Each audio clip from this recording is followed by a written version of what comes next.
sur Europe 1, l'opinion de Nicolas Bétou. Emmanuel Macron, bonjour Nicolas, pardon. Bonjour Mathieu. Je dis la vérité aux auditeurs, on s'est dit bonjour hors antenne, mais on se dit toujours bonjour à l'antenne. Comment allez-vous Nicolas ? Je vais très bien, merci. Emmanuel Macron a lancé des consultations tous azimuts, politiques, patrons, syndicalistes, pour préparer la sortie de crise du coronavirus. Mais il y a dans le dispositif une pièce qui va lui faire défaut et compliquer la reconquête. Et oui, et cette pièce, ce rouage, c'est La République en marche. Ça peut paraître étrange parce que c'est son parti, l'instrument de sa conquête du pouvoir, c'est le bras armé de sa politique, et pourtant, tout y tourne de travers depuis un certain temps. C'est d'abord dû à la jeunesse du mouvement, bien sûr. Dès le début, des députés totalement novices se sont découragés. Ils croyaient avoir du pouvoir, les naïfs, alors qu'ils n'étaient qu'un parmi des centaines de parlementaires. Ils croyaient faire la loi alors qu'ils devaient faire les marchés. Première déconvenue. Et donc il y en a eu d'autres.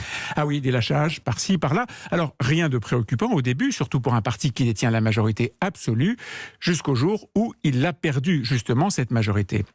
Les départs du groupe parlementaire se sont multipliés, avec ces dernières semaines 2 grosses voies d'eau.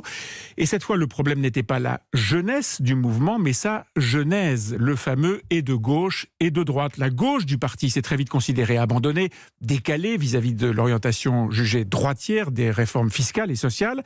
Et les centristes du mouvement, à leur tour, ont filé vers la droite pour fonder un mini-groupe parlementaire et devenir enfin ce nain qui, juché sur les épaules du géant, lui permet de cueillir des fruits. Enfin, je veux dire de décrocher la majorité. Des départs vers la gauche, d'autres vers la droite, ça peut peut-être permettre au parti d'Emmanuel Macron de conserver son centre de gravité, et de gauche et de droite. Alors voilà, ça aurait pu, sauf que la préparation du second tour des municipales est en train d'envoyer un solide message de droite. Dans 5 des 10 plus grandes villes françaises, La République en marche s'est rangée derrière le parti Les Républicains. Lyon, la ville du retour raté de Gérard Collomb, a été un détonateur. À Bordeaux, Toulouse, Rouen, Tours, à chaque fois, le parti du président a fait allégeance à la droite, laquelle lui a rendu la politesse, par exemple à Strasbourg. Alors bien entendu, les organes dirigeants des 2 partis prennent bien soin d'expliquer que ces accords sont strictement locaux et qu'ils n'engagent en rien sur la suite au niveau national. Pas d'accord entre partis, donc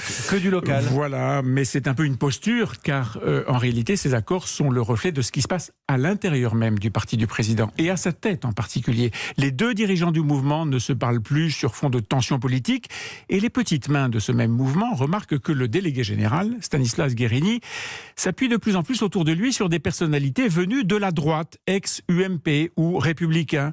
Voilà, petit à petit, le positionnement central d'En Marche devient un positionnement centriste. Et comme le disait François Mitterrand, en France, le centre n'est ni de gauche ni de gauche. Nicolas Bétou, l'opinion de Nicolas Bétou. Si vous m'aviez dit qu'on allait terminer sur une citation de François Mitterrand, Nicolas Bétou, que l'on retrouve tous les matins, juste avant le journal de 8h. Merci beaucoup, 7h57.